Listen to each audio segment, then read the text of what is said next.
The Trump administration has renewed a waiver allowing sanctioned Russian oil to keep flowing. Energy prices have skyrocketed amid the war in Iran and the ongoing uncertainty over passage through the Strait of Hormuz being central in all of this. Now, the dollar is being handed over at petrol pumps has put pressure on the White House.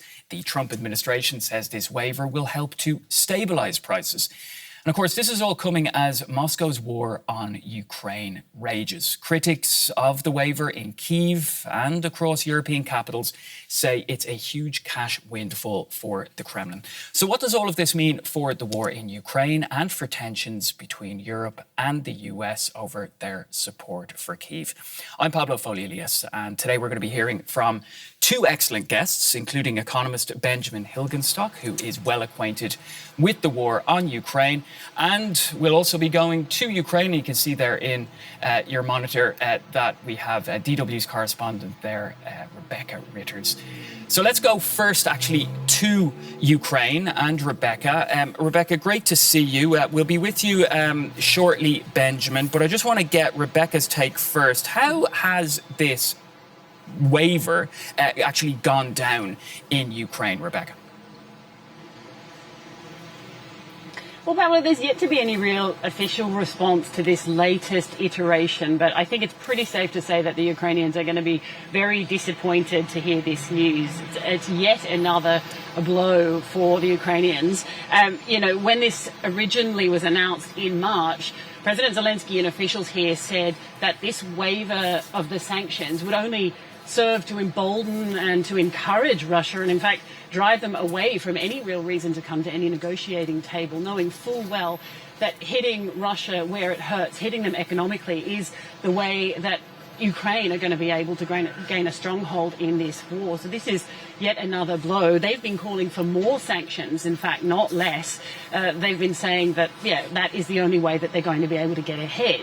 Now, they say also that the sanctions have been working. We see that economists have been estimating that, Moscow's economy is, if not stagnating, going backwards. And that is, of course, a positive for Ukraine. But now we're seeing that turn around, and it looks as though that they have been making, we're seeing some estimates that since the Iran war began, there's around $10 billion going to the coffers in Moscow. But that's not, of course, only because of the lifting of sanctions. It's also because of the rise in oil prices.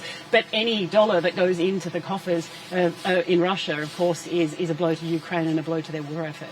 Absolutely. Now, Vladimir Zelensky has said the waiving of Russian sanctions is, quote, dangerous for everyone. He said that several weeks ago, and like you say, I mean, he's been not shy in expressing his anger at this decision. How has he actually been trying to keep the focus on the war in Ukraine throughout this war that's been raging in the Middle East? Well, I think the Ukrainians and President Zelensky as well have been very pragmatic about the fact that, of course, this war in the Middle East, this war in Iran, and, people are going to be focusing on that, looking at Iran, looking at Lebanon, and that is going to take attention away from this conflict, which is, of course, something that President Zelensky doesn't want to happen, doesn't want to see. And, we've seen him kind of seize on that opportunity, if you will, seize on the opportunity to, in fact, offer advice and try to say, we can help you in the Middle East, not only to keep Zelensky and Ukraine in the headlines, but also to try to show that Ukraine's not only taking, it's not just looking for handouts, but it's actually a big player when it comes to wars and warfare, modern warfare. I mean, Ukraine is certainly the best placed military when it comes to the kind of warfare that we've seen being used in the Middle East, namely these Iranian-made Shahed drones. Now, they have been coming in their thousands to Ukraine night after night, or in their hundreds, but overall there's been thousands and thousands of these Shahed drones attacking Ukraine for years. And, Ukraine's military has had to come up with really innovative ways to try to counter them, not only because they have a limited number of the really expensive, anti-aircraft drones, anti-weapon systems that America and Europe have been providing, but also because they're shooting down cheap drones, so they don't want to waste these expensive weapon systems on them. Now they've made, they've got heaps of experience, and now they're trying to show that and share that with Middle Eastern partners and also at behest of the US. So trying to prove that they are not just looking for handouts militarily, but they really are a major player. And they've also, of course, been trying to deepen ties with their European allies, knowing full well that the US is just not really a very consistent ally when it comes to their fight here. Rebecca, we're going to leave it there with you, but really great to get that update from the Ukrainian capital, Kyiv. DW's Rebecca Ritters. Thanks so much and take care. All right, well, we've been mentioning the Ukrainian president, of course, Volodymyr Zelensky, and he has been vocal in his anger at this decision that, of course, was taken over a month ago, and that's now just been extended, this waiver on the sanctions, the oil sanctions, of course. So let's take a listen to Volodymyr Zelensky speaking a few weeks ago. There are signals that encourage Russia, encouraging them to continue what they've been doing for years, only increasing their aggression. The fact that sanctions against Russia have been partially eased plays into Russia's interest in continuing the war. The Russians will earn at least $2 billion just this week from the easing of sanctions. This is dangerous for everyone. Let's bring in Benjamin Hilgenstock, who's actually been standing by for us very patiently. He is the director of the Center for Geoeconomics and Resilience at the Kyiv School of Economics. Among his expertise are European energy security, the Russian economy, and sanctions. And he joins us today from Rome. Great to have you on, and thanks for standing by there. And we were just listening in, of course, to our correspondent in Kyiv, who was giving us the latest from there. What does this extension to the waiver on the purchase of Russian oil actually mean for the Kremlin in economic terms, Benjamin? So the extension of the waiver is certainly very unfortunate, especially because Treasury Secretary Bessent had indicated in recent days that this was not going to happen. What it does is it allows Russia to export larger volumes than otherwise, and it also reduces the discount on Russian oil and therefore increases Russian export earnings and budget revenues from oil. I think two other things are worth mentioning. One is that this waiver really doesn't really resolve anything in terms of the global oil market or energy market situation stemming from the Iran war. The disruption of the flows from the Persian Gulf through the Strait of Hormuz is so massive that the small potential additional exports from Russia are not going to make a dent in global prices. The other thing is that while higher export volumes for Russia are important and lower discounts are important, the real problem in terms of windfall earnings for Russia are the soaring global energy prices. And as the correspondent pointed out, just in March, Russia earned about 10 billion more from oil exports than in February, when sanctions were really biting them. And roughly half of that rule of thumb will end up in the budget and will end up financing the war on Ukraine. All right, you said something really, quite important there, which is that it actually doesn't resolve the issue of global prices. So then who is actually benefiting from this? Obviously Russia, but how much and who else? Really no one else, I would say. I also think that the argument that the US administration is making with regard to this not really helping Russia, because this is oil that was already exported, already produced, and therefore already taxed, is quite disingenuous because it overlooks the second round effect. Russia in February had huge issues with export volumes and production volumes, really for the first time in more than 4 years of this war of aggression against Ukraine, because there was a lot of oil floating around on tankers, not finding a buyer. Now that the US has basically allowed this oil to be sold, that means there is capacity to export more, produce more, and therefore tax more and earn more for the war budget.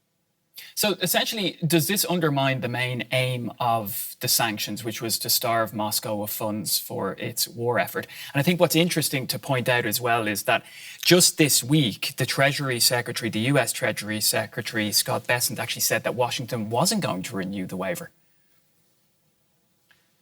Yeah, that's quite interesting. And I don't know exactly what happened there within the administration now. Everything is very fast moving. We had over the last 24 hours an opening of the Strait of Hormuz, a reclosing of the Strait of Hormuz. So that's very difficult to determine what really influenced this decision making with regard to the waiver. It has the potential to fundamentally undermine the economic pressure campaign against Russia. And this, I think it's important to emphasize, happens at a time when this economic pressure campaign was working extremely well.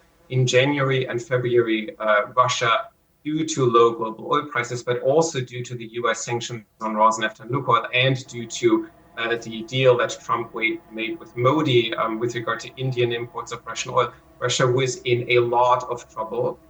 The budget deficit was exploding. And I think if this had continued, now this is a big hypothetical, but if this had continued, then Russia may have had to actually revisit its position vis-a-vis negotiations over an end to the war in Ukraine. Now, whether that changes very much depends on how long this war in Iran lasts. If it ends relatively soon, which is still kind of my baseline scenario, as neither side really has an interest in continuing the fighting. And if oil and gas flows from the Persian Gulf are restored relatively soon, then this is a temporary reprieve for Russia that will not fundamentally fix any of the economic or budget problems that Russia has. But if it lasts longer, then Russia will find itself in a position that is closer to maybe 2022, when really high energy prices meant that there was ample financing for the war. So a prolongation of the war, we'll say, in the Middle East would actually be beneficial in some ways then, would it be, to Moscow? It would absolutely be beneficial, and it would be a huge problem for the sanctions regime and efforts in Europe and among other allies to bring this war to an end, yes. How do you think the Kremlin is actually interpreting this decision from Washington? I think the Kremlin may be struggling with interpreting the policies of the US administration as much as we are. I think ultimately the regime takes any temporary reprieve that it can get, and at the same time, it will continue to make pitches to the US government with regard to some kind of longer-term sanctions relief. We saw that Kirill Dmitriev was back in the US pitching his kind of non-serious investment deal plan to the Trump administration. That is really the hope of the Putin regime, that the US will stop supporting the sanctions regime, not go further with sanctions or even lift them, and therefore undermine the campaign to pressure Russia to end this war. Yeah, we're just seeing images there in our screen of some Russian, or is that from the Strait of, my producer can maybe tell me what, it's the oil tankers, yeah, Russian oil tankers we're seeing in our screen as you're speaking there, Benjamin. I want to bring in the issue of course, Ukraine, because of course the impact that it's having there is significant. We obviously heard from our correspondent just a short while ago. But Benjamin, what message is all of this sending to Kyiv and the Ukrainian government when, I mean, you know, how is this denting their morale? I don't think this will dent their morale. The Ukrainians have no other choice but to continue resisting Russian aggression, and this will continue independent of what the US administration does. I also think, to be honest, this is not the first problematic signal from the Trump administration towards Ukraine. There was the entire Oval Office episode about a year ago. There was the attempt to pressure Ukraine into signing a raw minerals deal with the United States. The US has basically stopped providing any financial support to Ukraine, and the only military support that there still is US equipment that is purchased with European money. So in terms of Ukraine's ability to continue fighting, this is no longer really dependent on the United States. We had the quite positive outcome of the Ukrainian election, of the Hungarian election last weekend from the perspective of Ukraine and Europe to an extent, which will mean that the Ukraine support loan that the EU adopted towards the end of last year will now enter into force. The money will be dispersed, and Ukraine will have sufficient funding to continue fighting against Russian aggression for the next 2 to 3 years. The problem is that the other side of the equation is now in question, which was pressure on Russia to put Russia in a position where it would have to ask itself the serious question if it has the resources to continue this war for another 2 to 3 years. And I think even with a limited war in Iran and soon a ceasefire or some kind of settlement, Russia is unlikely to come to the negotiation table in earnest this year. This means the war will last longer, and that means ultimately the assumptions that are underlying the entire financial support architecture with the IMF program, ERA, Ukraine facility, Ukraine support loan now will have to be revisited relatively soon. A longer war will create additional financing needs next year, and then another support package by the Europeans will be required. That's what the situation in the Persian Gulf is doing with regard to the situation in Ukraine. Let's stick with the Europeans there, because, considering what we're talking about today, do you see Europe, and I say Europe because I'm talking about the EU, and I'm also perhaps bringing in as well the United Kingdom. Do you see them doubling down and perhaps isolating Russia further? And, you mentioned there before how the EU is trying to get, we'll say, cash quickly to Ukraine, but what do they need to do in order to get that money to Kyiv? So the issue with the Hungarian veto was basically the implementation of the Ukraine support loan. The loan had been adopted, but the implementation was still subject to further decisions in Brussels. That should now be unlocked. At least that's what the incoming new government in Budapest has indicated. And that means a significant portion of the money will soon go to Ukraine, and it is urgently needed for budget financing, including for defense. The problem for the EU with regard to additional pressure on Russia is twofold. First of all, the measures that were being discussed, for instance, in the context of the 20th sanctions package, which is still held up, we're going to restrict the volume of Russian oil going to the global market. And in the current situation, it's very hard to imagine such additional steps to be taken. Specifically, a ban on the provision of maritime services for the shipping of Russian oil and gas. So for that to happen, I think the situation with regards to global energy markets will have to calm down further, and this will take months, unfortunately, until we see some kind of normalization.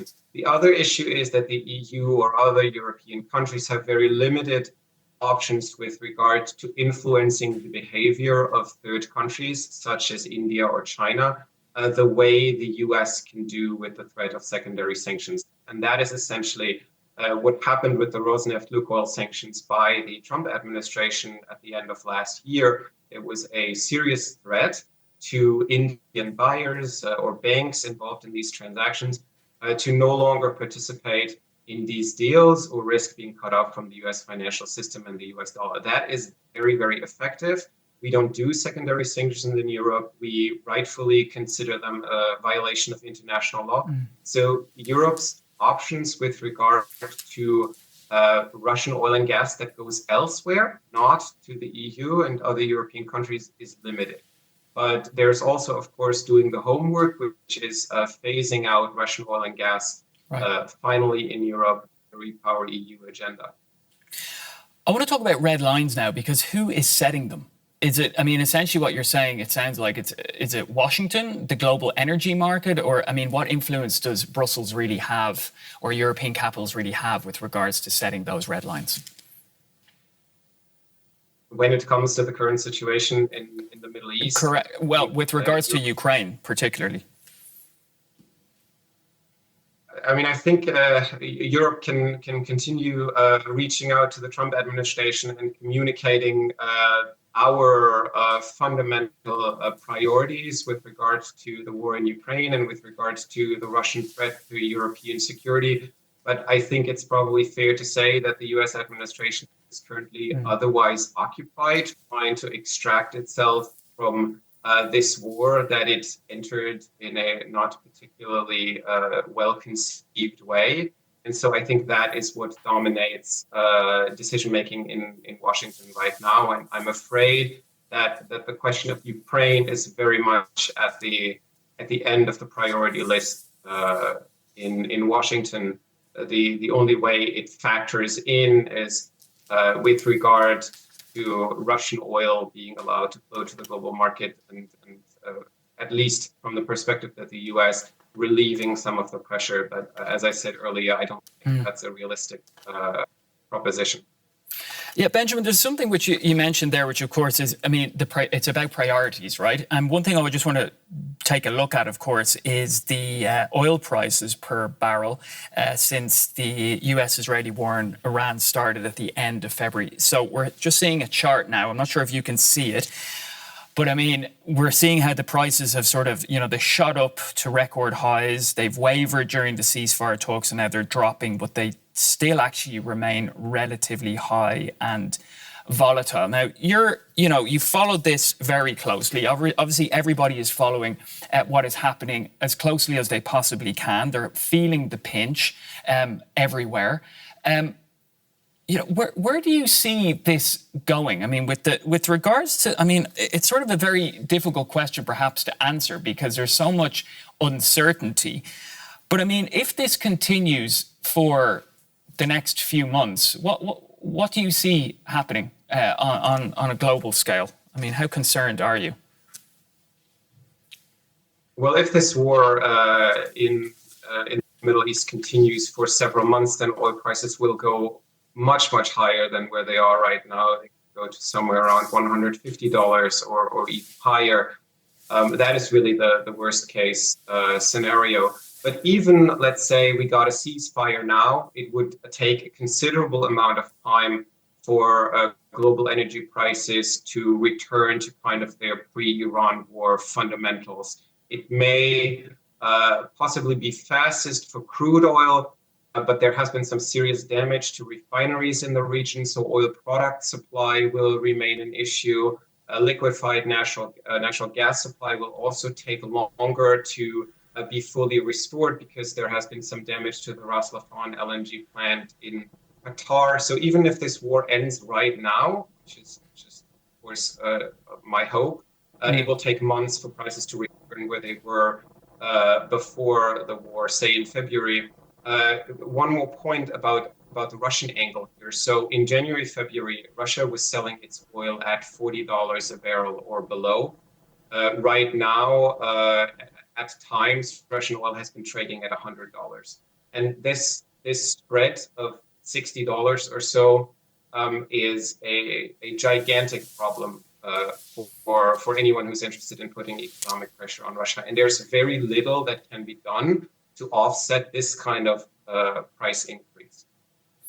Yeah, but I just want to put one more question to you, which is, I mean, with regards to obviously the price of oil and also the decisions that's been taken now by Washington with regards to this waiver, this extension to the waiver, I mean, how much influence really do not just European capitals, but other capitals around the world really have on the Trump administration with regards to how they treat this issue of sanctions?